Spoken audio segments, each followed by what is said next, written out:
please start with your prescription and suggestions and analysis of the supply chains and 7 core resilience capabilities. Be a volcano, it could be a labor action.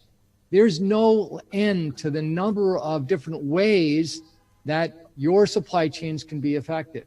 And the question I would ask is, can your organization mitigate every source of risk? No, you cannot mitigate every source of risk. What a hero should be doing, perhaps in India and around the world. The resiliency means, are you able to bounce back? And what kind of impact this disruption had? Obviously not on pandemics. Not all disruptions are alike. They differ in terms of scale, they differ in terms of time frame. How do we look at it?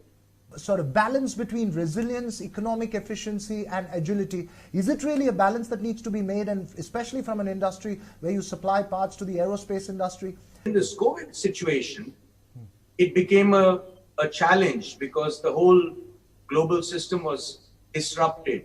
So, to us, we are really driven by risk because we're a sole supplier to Airbus, sole supplier to Boeing, and a sole supplier to Bell Helicopter for major structures. Is there a formula to calculate how much is enough? Is there a basic 2-step principle that companies can follow to say this much is the investments that we have to make? We cannot have anything less than that. Because the probabilities are so small, and this is expected over a number of years that a probability of an event would occur, what you end up with is you have funding levels that are far smaller than what's necessary to create the capabilities that you need. Some organizations use scenario planning methods, some use a portfolio approach.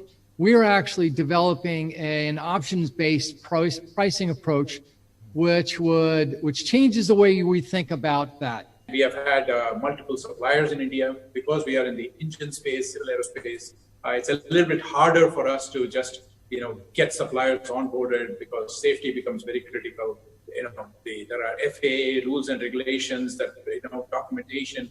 There's lots of things that go about in it, as you all understand.